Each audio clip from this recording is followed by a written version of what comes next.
श्री गणेशाय नमः। वागर्थाविव सम्पृक्तौ वागर्थ प्रतिपत्तये जगतः पितरौ वन्दे पार्वती परमेश्वरौ।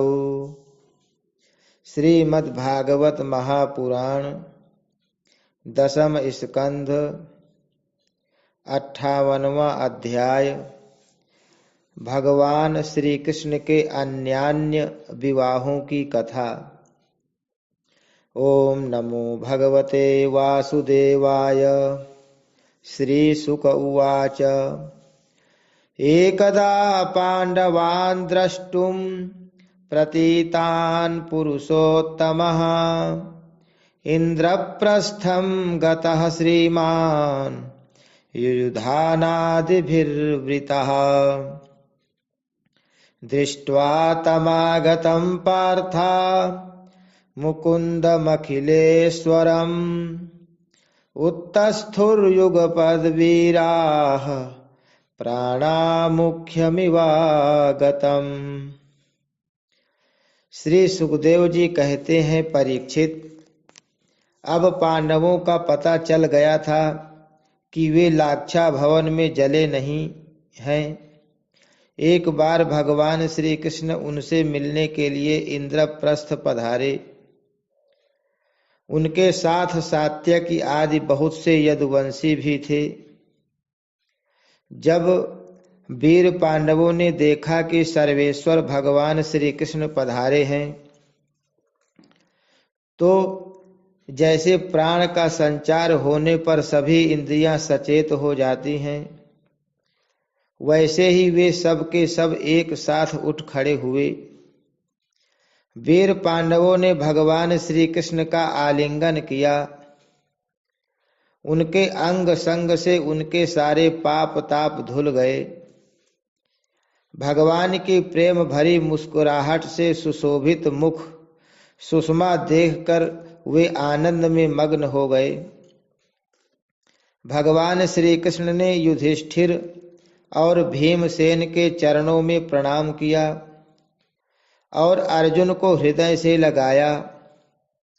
नकुल और सहदेव ने भगवान के चरणों की वंदना की।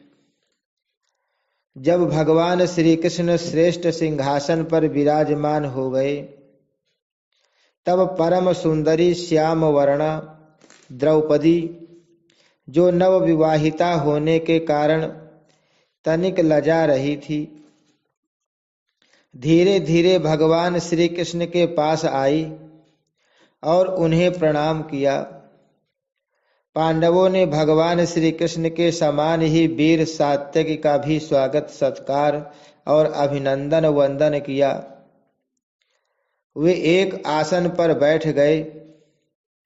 दूसरे यदुवंशियों का भी यथा योग्य सत्कार किया गया तथा वे भी श्री कृष्ण के चारों ओर आसनों पर बैठ गए। इसके बाद भगवान श्री कृष्ण अपनी बुआ कुंती के पास गए और उनके चरणों में प्रणाम किया। कुंती जी ने अत्यंत स्नेहवश उन्हें अपने हृदय से लगा लिया। उस समय उनके नेत्रों में प्रेम के आंसू छलक आए। कुंती जी ने श्री कृष्ण से अपने भाई बंधुओं की कुशल क्षेम पूछी और भगवान ने भी उनका यथोचित उत्तर देकर उनसे उनके पुत्र वधू द्रौपदी और स्वयं उनका कुशल मंगल पूछा। उस समय प्रेम की विह्वलता से कुंती जी का गला रुंध गया था। नेत्रों से आंसू बह रहे थे। भगवान के पूछने पर उन्हें अपने पहले के क्लेश पर क्लेश याद आने लगे और वे अपने को बहुत संभाल कर, जिनका दर्शन समस्त क्लेशों का अंत करने के लिए ही हुआ करता है, उन भगवान श्री कृष्ण से कहने लगी, श्री कृष्ण, जिस समय तुमने हम लोगों को अपना कुटुंबी संबंधी समझकर स्मरण किया और हमारा कुशल मंगल जानने के लिए भाई अक्रूर को भेजा, उसी समय हमारा कल्याण हो गया। हम अनाथों को तुमने सनाथ कर दिया। मैं जानती हूँ कि तुम संपूर्ण जगत के परम हितैषी, सुहृद और आत्मा हो। यह अपना है, यह पराया, इस प्रकार की भ्रांति तुम्हारे अंदर नहीं है। ऐसा होने पर भी श्री कृष्ण, जो सदा तुम्हें स्मरण करते हैं, उनके हृदय में आकर तुम बैठ जाते हो और उनकी क्लेश परंपरा को सदा के लिए मिटा देते हो।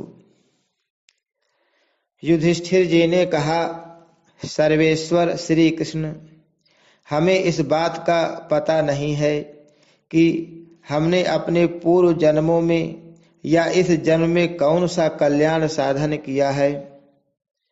आपका दर्शन बड़े बड़े योगेश्वर भी बड़ी कठिनता से प्राप्त कर पाते हैं और हम कुबुद्धियों को घर बैठे ही आपके दर्शन हो रहे हैं। राजा युधिष्ठिर ने इस प्रकार भगवान का बहुत सम्मान किया और कुछ दिन वहीं रहने की प्रार्थना की। इस पर भगवान श्री कृष्ण इंद्रप्रस्थ के नर नारियों को अपनी रूप माधुरी से नयनानंद का दान करते हुए बरसात के 4 महीनों तक सुखपूर्वक वहीं रहे। परीक्षित, एक बार वीर शिरोमणि अर्जुन ने गांडीव धनुष और अक्षय बाण वाले 2 तरकस लिए तथा भगवान श्री कृष्ण के साथ कवच पहनकर अपने उस रथ पर सवार हुए जिस पर वानर चिन्ह से चिन्हित ध्वजा लगी हुई थी।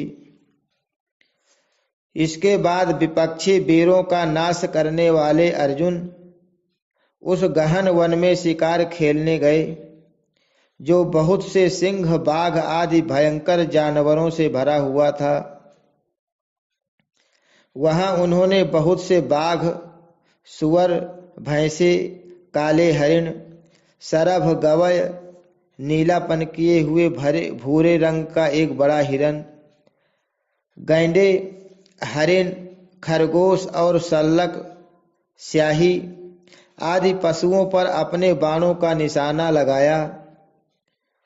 उनमें से जो यज्ञ के योग्य थे उन्हें सेवक गण पर्व का समय जानकर राजा युधिष्ठिर के पास ले गए। अर्जुन शिकार खेलते खेलते थक गए थे। अब वे प्यास लगने पर यमुना जी के किनारे गए। भगवान श्री कृष्ण और अर्जुन दोनों महारथियों ने यमुना जी में हाथ पैर धोकर उनका निर्मल जल पिया और देखा कि एक परम सुंदरी कन्या वहां तपस्या कर रही है। उस श्रेष्ठ सुंदरी की जंघा, दांत और मुख अत्यंत सुंदर थे। अपने प्रिय मित्र श्री कृष्ण के भेजने पर अर्जुन ने उसके पास जाकर पूछा, सुंदरी, तुम कौन हो? किसकी पुत्री हो? कहाँ से आई हो और क्या करना चाहती हो? मैं ऐसा समझता हूँ कि तुम अपने योग्य पति चाह रही हो। हे कल्याणी, तुम अपनी सारी बात बतलाओ। कालिंदी ने कहा, मैं भगवान सूर्यदेव की पुत्री हूँ। मैं सर्वश्रेष्ठ वरदानी भगवान विष्णु को पति के रूप में प्राप्त करना चाहती हूँ और इसीलिए यह कठोर तपस्या कर रही हूँ। वीर अर्जुन, मैं लक्ष्मी के परम आश्रय भगवान को छोड़कर और किसी को अपना पति नहीं बना सकती। अनाथों के एकमात्र सहारे प्रेम वितरण करने वाले भगवान श्री कृष्ण मुझ पर प्रसन्न हूँ। मेरा नाम है कालिंदी। यमुना जल में मेरे पिता सूर्य ने मेरे लिए एक भवन भी बनवा दिया है। उसी में मैं रहती हूँ। जब तक भगवान का दर्शन नहीं होगा मैं यहीं रहूंगी।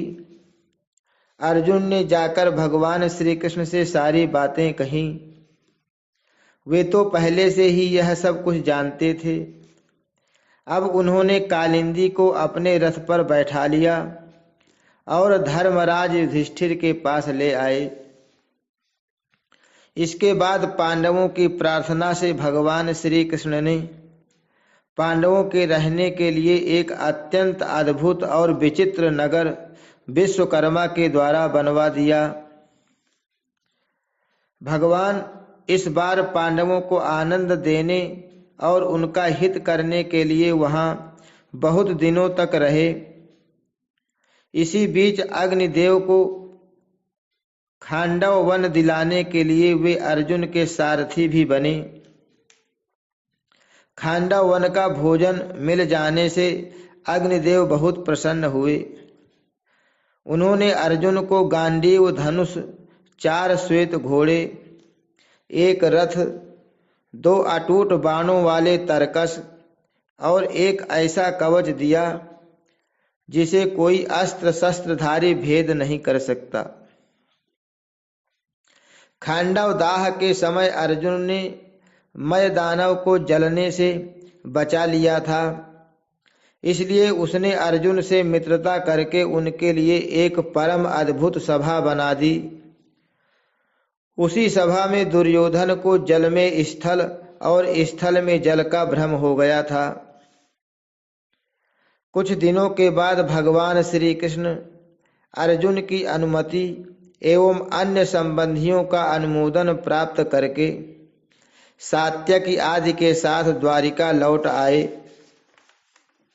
वहां आकर उन्होंने विवाह के योग्य ऋतु और ज्योतिष शास्त्र के अनुसार प्रशंसित पवित्र लग्न में कालिंदी जी का पानी ग्रहण किया। इससे उनके स्वजन संबंधियों को परम मंगल और परमानंद की प्राप्ति हुई। अवंती उज्जैन देश के राजा थे विंद और अनुविंद। वे दुर्योधन के वशवर्ती तथा अनुयायी थे। उनकी बहन मित्रविंदा ने स्वयंवर में भगवान श्री कृष्ण को ही अपना पति बनाना चाहा, परंतु विंद और अनुविंद ने अपनी बहन को रोक दिया। परीक्षित, मित्रविंदा श्री कृष्ण की बुआ राजाधिदेवी की कन्या थी। भगवान श्री कृष्ण राजाओं की भरी सभा में उसे बलपूर्वक हर ले गए। सब लोग अपना सा मुंह लिए देखते ही रह गए। परीक्षित, कौशल देश के राजा थे नग्नजित। वे अत्यंत धार्मिक थे। उनकी परम सुंदरी कन्या का नाम था सत्या। नग्नजित की पुत्री होने से वह नागनजिती भी कहलाती थी। परीक्षित, राजा की प्रतिज्ञा के अनुसार 7 दुर्दांत बैलों पर विजय प्राप्त न कर सकने के कारण कोई राजा उस कन्या से विवाह नहीं कर सके, क्योंकि उनके सींग बड़े तीखे थे और वे बैल किसी वीर पुरुष की गंध भी नहीं सह सकते थे। जब यदुवंश शिरोमणि भगवान श्री कृष्ण ने यह समाचार सुना कि जो पुरुष उन बैलों को जीत लेगा उसे ही सत्या प्राप्त होगी, तब वे बहुत बड़ी सेना लेकर कौशलपुरी अयोध्या पहुंचे। कौशल नरेश महाराज नग्नजित ने बड़ी प्रसन्नता से उनकी अगवानी की और आसन आदि देकर बहुत बड़ी पूजा सामग्री से उनका सत्कार किया। भगवान श्री कृष्ण ने भी उनका बहुत बहुत अभिनंदन किया। राजा नग्नजित की कन्या सत्या ने देखा कि मेरे चिर अभिलषित रमा रमण भगवान श्री कृष्ण यहाँ पधारे हैं। तब उसने मन ही मन यह अभिलाषा की कि यदि मैंने व्रत नियम आदि का पालन करके इन्हीं का चिंतन किया है तो ये ही मेरे पति हूँ और मेरी विशुद्ध लालसा को पूर्ण करें। नागनजिती सत्या मन ही मन सोचने लगी। भगवती लक्ष्मी, ब्रह्मा, शंकर और बड़े बड़े लोकपाल जिनके पद पंकज का पराग अपने सिर पर धारण करते हैं और जिन प्रभु ने अपनी बनाई हुई मर्यादा का पालन करने के लिए ही समय समय पर अनेकों लीलावतार ग्रहण किए हैं, वे प्रभु मेरे किस धर्म, व्रत अथवा नियम से प्रसन्न होंगे? वे तो केवल अपनी कृपा से ही प्रसन्न हो सकते हैं। परीक्षित, राजा नग्नजित ने भगवान श्री कृष्ण की विधि पूर्वक अर्चा पूजा करके यह प्रार्थना की, जगत के एकमात्र स्वामी नारायण, आप अपने स्वरूप भूत आनंद से ही परिपूर्ण हैं और मैं हूं एक तुच्छ मनुष्य, मैं आपकी क्या सेवा करूं? श्री सुखदेव जी कहते हैं, परीक्षित, राजा नग्नजित का दिया हुआ आसन, पूजा आदि स्वीकार करके भगवान श्री कृष्ण बहुत संतुष्ट हुए। उन्होंने मुस्कुराते हुए मेघ के समान गंभीर वाणी से कहा। भगवान श्री कृष्ण ने कहा, राजन, जो क्षत्रिय अपने धर्म में स्थित है उसका कुछ भी मांगना उचित नहीं। धर्मज्ञ विद्वानों ने उसके इस कर्म की निंदा की है। फिर भी मैं आपसे सौहार्द का, प्रेम का संबंध स्थापित करने के लिए आपकी कन्या चाहता हूं। हमारे यहाँ इसके बदले में कुछ शुल्क देने की प्रथा नहीं है। राजा नग्नजित ने कहा, प्रभु, आप समस्त गुणों के धाम हैं, एकमात्र आश्रय हैं। आपके वक्षस्थल पर भगवती लक्ष्मी नित्य निरंतर निवास करती हैं। आपसे बढ़कर कन्या के लिए अभीष्ट वर भला और कौन हो सकता है? परंतु यदुवंश शिरोमणि, हमने पहले ही इस विषय में एक प्रण कर लिया है। कन्या के लिए कौन सा वर उपयुक्त है, उसका बल पौरुष कैसा है, इत्यादि बातें जानने के लिए ही ऐसा किया गया है। वीरश्रेष्ठ श्री कृष्ण, हमारे ये सातों बैल किसी के बस में नहीं आने वाले और बिना सधाए हुए हैं। इन्होंने बहुत से राजकुमारों के अंगों को खंडित करके उनका उत्साह तोड़ दिया है। श्री कृष्ण, यदि इन्हें आप ही नाथ लें, अपने बस में कर लें, तो लक्ष्मीपते, आप ही हमारी कन्या के लिए अभीष्ट वर होंगे। भगवान श्री कृष्ण ने राजा नग्नजित का ऐसा प्रण सुनकर कमर में फेंट कस ली और अपने 7 रूप बनाकर खेल खेल में ही उन बैलों को नाथ लिया। इससे बैलों का घमंड चूर हो गया और उनका बल पौरुष भी जाता रहा। अब भगवान श्री कृष्ण उन्हें रस्सी से बांधकर इस प्रकार खींचने लगे जैसे खेलते समय नन्हा सा बालक काठ के बैलों को घसीटता है। राजा नग्नजित को बड़ा विस्मय हुआ।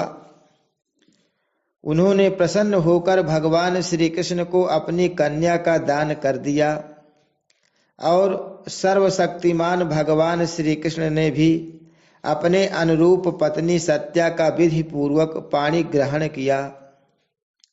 रानियों ने देखा कि हमारी कन्या को उसके अत्यंत प्यारे भगवान श्री कृष्ण ही पति के रूप में प्राप्त हो गए हैं।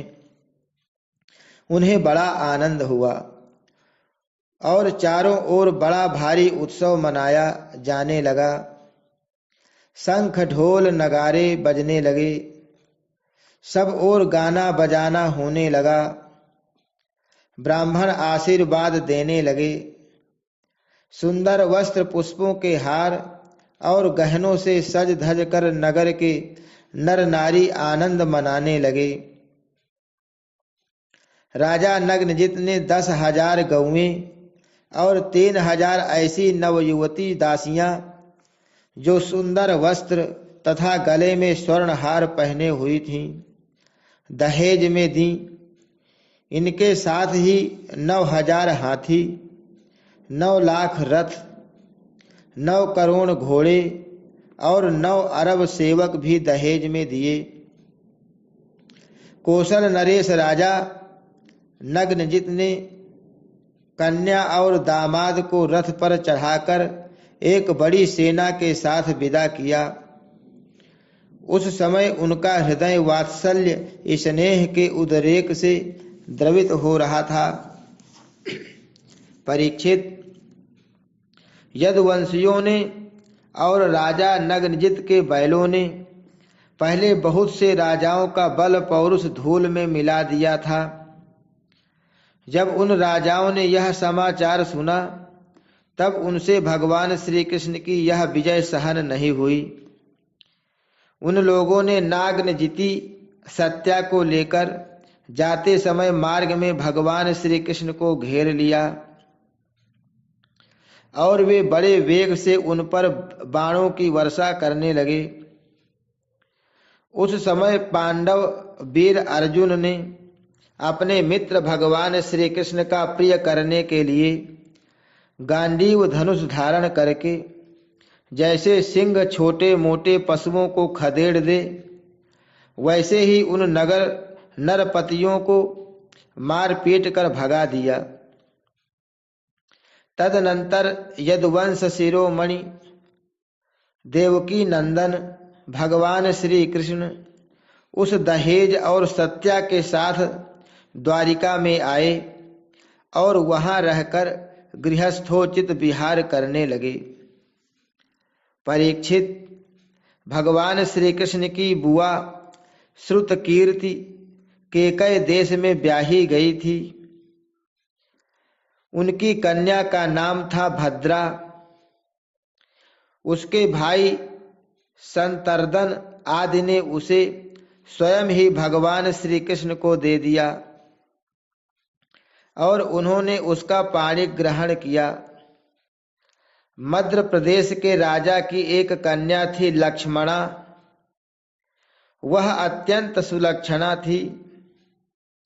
जैसे गरुण ने स्वर्ग से अमृत का हरण किया था, वैसे ही भगवान श्री कृष्ण ने स्वयंवर में अकेले ही उसे हर लिया। परीक्षित, इसी प्रकार भगवान श्री कृष्ण की और भी सहस्त्रों स्त्रियां थीं। उन परम सुंदरियों को वे भौमासुर को मारकर उसके बंदी गृह से छुड़ा लाए थे। हरि शरणम। श्री कृष्णार्पणमस्तु।